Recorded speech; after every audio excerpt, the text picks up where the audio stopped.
Good afternoon everybody. Correlation correlation topic बहुत easy है।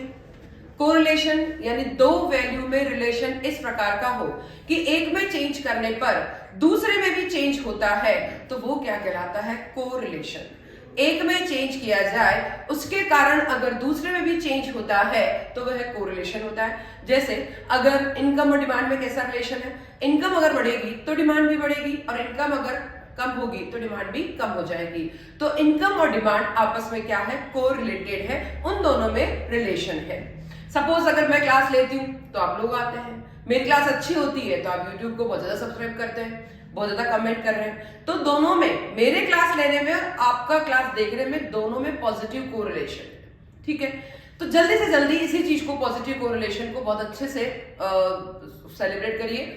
जल्दी से जल्दी लाइक करिए, जल्दी से जल्दी कमेंट करिए और जल्दी से जल्दी सब्सक्राइब करिए। तो कोरिलेशन, उसी टॉपिक को अपन पढ़ रहे हैं।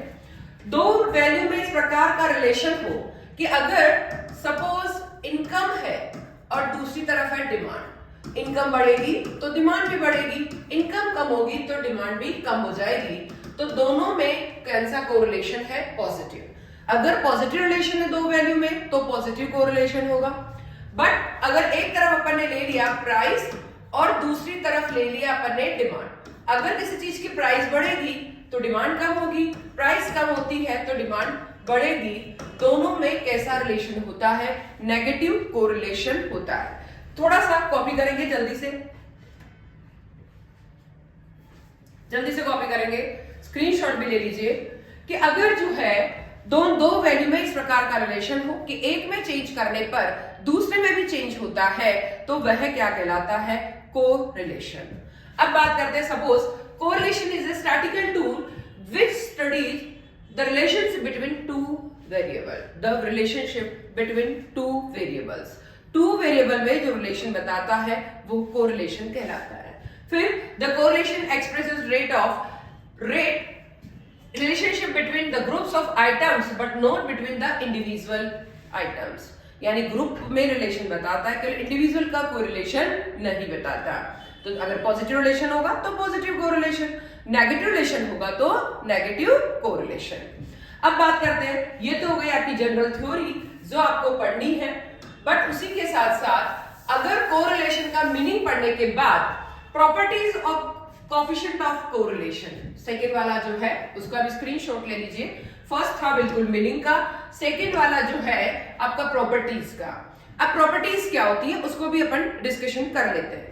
यस, प्रॉपर्टीज की बात करें कि आर का आंसर हमेशा, वैसे कोरिलेशन को किससे इंडिकेट किया जाता है? आर से, स्मॉल आर। देन आर का आंसर कहां से कहा है ना? -1 से लेकर +1 के मिड में आना चाहिए। आर का आंसर कहां से कहां तक आना चाहिए? -1 से लेकर +1 के मिड में ही आना चाहिए। एक से ज्यादा अगर आंसर आ गया है तो कहीं ना कहीं आप क्वेश्चन गलत कर रहे हैं, क्वेश्चन आपका रॉन्ग हो रहा है। देन ये जो है थर्ड पॉइंट, अगर आर का आंसर 0 से ज्यादा है बट आर का आंसर अप टू 0.25 है और जो है कहां तक? अप टू, या ये मान लीजिए 0 से ज्यादा पर 0.25 तक। कैसे? 0.1, 0.2, 0.24, 0.19, 0.24, 0.23 कुछ भी आ जाता है जो 0.25 से नीचे तक है। तो इसका मतलब कोरिलेशन कौन सा होगा? लो कोरिलेशन। वो कोरिलेशन कौन सा होगा? लो कोरिलेशन। देन थर्ड आ जाता है कि अगर जो है आर का आंसर कैसा होता है?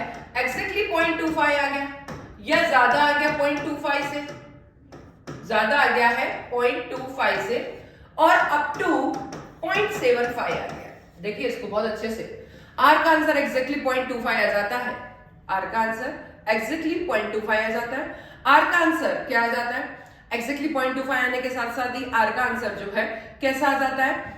0.25 आएगा। 0.25 से ज्यादा आया 0.26, 0.27, 0.30, 0.35, 0.39, 0.40, 0.50, 0.60, 69, 0.71, 0.72, 0.74, कोई भी आंसर आ जाता है तो आप कौन सा कोरिलेशन बोलेंगे इसके लिए? Moderate correlation. बट आर का आंसर एग्जैक्टली 0.75 आ गया पर ज्यादा आ गया 0.75 से। एग्जैक्टली 0.75 आ जाता है या फिर ज्यादा आ जाता है 0.75 से। तो ऐसी कंडीशन में अगर आर का आंसर 0.75 हो या आर का आंसर ज्यादा है 0.75 से बट अप टू 1, यानी एग्जैक्टली 0.75 है, 0.80 है, 0.89 है, 0.90 है, 0.91, 0.92, 0.99 अगर कोई भी आंसर है तो इसका मतलब आर का आंसर या आर आप क्या बोलेंगे कि ये हाई कोरिलेशन है। थोड़ा सा जल्दी से अपन स्क्रीनशॉट ले लेंगे कि अपन ने क्या क्या प्रॉपर्टीज पढ़ी है आर की, उन सभी पे अपन स्क्रीनशॉट लेंगे जल्दी से। एक हो गया लो कोरिलेशन, एक हो गया मॉडरेट कोरिलेशन, एक हो गया हाई कोरिलेशन, और आर का आंसर अगर एग्जैक्टली 1 आता है तो ये क्या होगा, परफेक्ट कोरिलेशन। एग्जैक्टली 1 आ गया है, आर का आंसर एग्जैक्टली 1 आता है तो वह क्या होगा, परफेक्ट कोरिलेशन। तो ये हुआ आपकी सिंपल, बिल्कुल सिंपल थ्योरी। बट अगर अपन बात करें कि आर जो है, अगर अपन बात करते हैं कि मेथड कौन कौन सी होती है कोरिलेशन को फाइंड करने के लिए, तो आपके जो है कौन कौन सी कोरिलेशन की मेथड है। फर्स्ट स्कैटर डायग्राम मेथड, जिसे डायग्राम मेथड भी कहा जाएगा। सेकंड हो गया Karl Pearson coefficient method. Third हो गया स्पीयरमैन्स रिंग कोरिलेशन, और फोर्थ हो गया कंकरेंट डेविएशन मेथड। फोर्थ 4 तरह की मेथड है, 4 टाइप 4 तरह की मेथड है। बट स्टार्टिंग अपने को थोड़ा इजी लगता है तो अपन स्टार्ट वाले ही कार्ल पियर्सन से करेंगे। थोड़ा और डिस्कशन करते हैं कि स्कैटर डायग्राम जो है वो डॉट डॉट से या फिर लाइन से, अगर कहीं पे भी स्कैटर डायग्राम का यूज किया जाता है तो इसका मतलब डॉट डॉट से बताया जाए, या कभी लाइन से बताया जाए तो इसका मतलब है स्कैटर डायग्राम जो है कोरिलेशन मेथड होगी। बट अगर कुछ भी नहीं पूछा किसी भी क्वेश्चन में, यस वापस डिस्कशन करते हैं कौन कौन सी तरह की होती मेथड। एक तो होती स्कैटर डायग्राम, एक होती है कार्ल पियर्सन, सिंपल बिल्कुल। स्पेशली अगर स्कैटर डायग्राम लिखा हो, स्पेशली लिखा हो पॉइंट्स, स्पेशली लिखा हो डॉट डॉट, तो इसका मतलब स्कैटर डायग्राम का यूज किया जाएगा। कुछ भी नहीं लिखा है, सिंपल लिख रखा है कार्ल पियर्सन मेथड का यूज करो, तब भी सेकंड मेथड का यानी कार्ल पियर्सन मेथड का यूज कर रहा है। बट अगर कुछ लिखा भी नहीं है और सिंपल 2 वैल्यू दे गई है और आपको कह दिया जाए कि कोरिलेशन फाइंड करिए, तब भी आपको कार्ल पियर्सन कोरिलेशन को ही यूज करना है। फिर देन थर्ड आती है क्लियर लिखा हो स्पीयरमैन्स रिंग कोरिलेशन।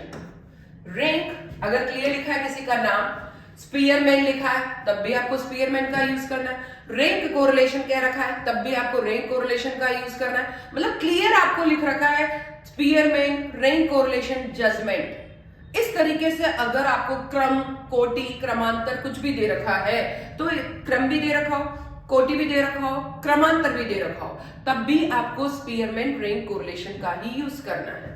फिर आता है फोर्थ पॉइंट कि अगर क्वेश्चन में लिखा है concurrent deviation method, concurrent deviation method clear लिख रखा है concurrent deviation method, concurrent deviation method, संगामी विचलन गुणांक, हिंदी वर्ड क्या होता है, संगामी विचलन गुणांक। अगर क्लियर लिख रखा है कि कंकरेंट डेविएशन मेथड का यूज करते हुए कोरिलेशन फाइंड करिए, तो अपने को fourth method concurrent deviation method. Clear लिखा हो स्पीयरमैन कोरिलेशन, रिंग कोरिलेशन, तो इसका यूज करना है। लिखना ही लिखा है कार्ल पियर्सन मेथड लिख रखा है तब तक तो ठीक है, बट ऐसे लिख रखा हो कोरिलेशन फाइंड करिए, 2 सिंपल सीरीज दे रखी है तब भी इसका यूज करना है। और स्कैटर डायग्राम लिख रखा है, डॉट डायग्राम लिख रखा है, तब भी कोरिलेशन को ही स्कैटर डायग्राम यूज करना है। अब देखिए ये हुई आपकी बिल्कुल जो थर्ड नंबर वाला जो आपका दे रखा है उसी की तैयारी हुई। अब इसी में दे रखा है कि ये जो है कोएफिशिएंट वही चीजें हैं सारी की सारी कि आर जो है अगर आपका कितनी तरह का होता है, एक तो हो गया पॉजिटिव कोरिलेशन, जिन 2 वैल्यू में पॉजिटिव रिलेशन होता है तो वह पॉजिटिव कोरिलेशन होगा। आपको ये भी दिया जा सकता है कि इनकम बढ़ी, डिमांड भी बढ़ी, इनकम कम हो गई, डिमांड भी कम हो गई, तो कौन सा कोरिलेशन होगा, तो आपको लिखना है पॉजिटिव कोरिलेशन।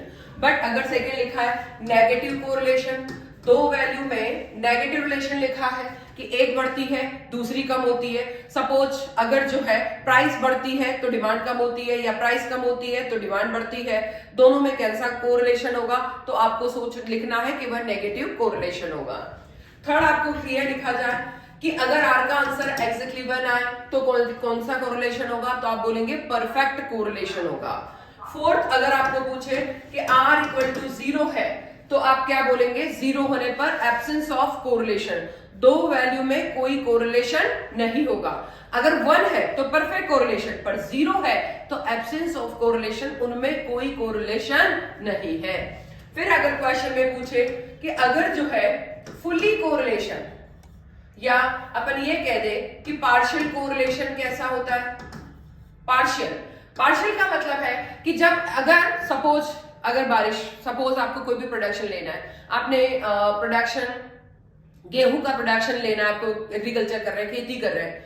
अब गेहूं के प्रोडक्शन पे किस किस चीज का इफेक्ट पड़ेगा, बारिश का भी इफेक्ट पड़ेगा, देन सीड्स का भी इफेक्ट पड़ेगा, और जो फर्टिलाइजर उसका भी इफेक्ट पड़ेगा, खाद का भी, सिंचाई इरिगेशन का भी इफेक्ट पड़ेगा, सॉइल यानी मिट्टी का भी इफेक्ट पड़ेगा। तो इतनी सारी चीजों का इफेक्ट आता है। बट ये कहा जाए कि केवल और केवल मिट्टी का कितना इफेक्ट आ रहा है, तो अपन कहेंगे मिट्टी का बहुत ही थोड़ा ही इफेक्ट आता है, तो वह क्या कहलाएगा, पार्शियल कोरिलेशन। मतलब जिस चीज का बहुत थोड़ा इफेक्ट आता है तो पार्शियल हो जाएगा, पर पूरा का पूरा इफेक्ट आता है तो फुली कोरिलेशन, परफेक्ट कोरिलेशन हो जाएगा। अगर सपोज ये कहा जाए कि एकदम स्ट्रेट लाइन बनती है, किसी भी दो वैल्यू से एकदम स्ट्रेट लाइन बनती है, तो वह क्या कहलाएगा, लीनियर कोरिलेशन। क्या होगा, वो स्ट्रेट लाइन अगर बन रही है तो वह क्या होगा, लीनियर कोरिलेशन। बट अगर किसी से कर्व बन रहा है तो अपन क्या बोलेंगे, अगर किसी से कर्व बन रहा है, डायग्राम बन रहा है, कर्व बन रहा है, थोड़ा सा शेप आ रहा है, तो अपन क्या बोलेंगे, कर्व कोरिलेशन, वक्र कोरिलेशन। इसे स्ट्रेट लाइन बोला जाएगा, इसे कर्व या वक्र बोला जाएगा। किसी एक चीज का इफेक्ट बहुत थोड़ा पड़ता है तो आंशिक, पार्शियल कोरिलेशन। अगर 0 है तो दो वैल्यू में 0 कोरिलेशन या एब्सेंस ऑफ कोरिलेशन। अगर 1 है तो आप बोलेंगे परफेक्ट कोरिलेशन। अगर दो वैल्यू में नेगेटिव रिलेशन है तो आप नेगेटिव कोरिलेशन बोलेंगे। अगर दो वैल्यू में पॉजिटिव रिलेशन है तो आप पॉजिटिव कोरिलेशन बोलेंगे। तो इस तरीके से कोरिलेशन को आपको पढ़ना है, और आपको बहुत इजी से, अगर कहीं पे भी क्वेश्चन आता है कि इन दो वैल्यू में कैसा रिलेशन होगा, तो आप उसको इजीली, आप बिल्कुल रियलिटी में उसका रिलेशन कैसा होता है उसी तरीके से आपको रिलेशन बता के और कोरिलेशन बताना है। आप कमेंट सेक्शन में ये भी लिख सकते हैं कि इन दो वैल्यू का, आप अपनी इच्छा से दो वैल्यू लिख सकते हैं कि इसका कौन सा कोरिलेशन होगा। कोई भी चीज आप पूछ सकते हैं कि इनका रिलेशन क्या ये है तो सही है। तो इस तरीके से आप पढ़ेंगे। कोई भी कमेंट सेक्शन में कोई प्रॉब्लम है, कोई क्वेरी है तो आप लिख सकते हैं, पर जल्दी से जल्दी एक बार सब्सक्राइब जरूर कर दीजिए। Thank you.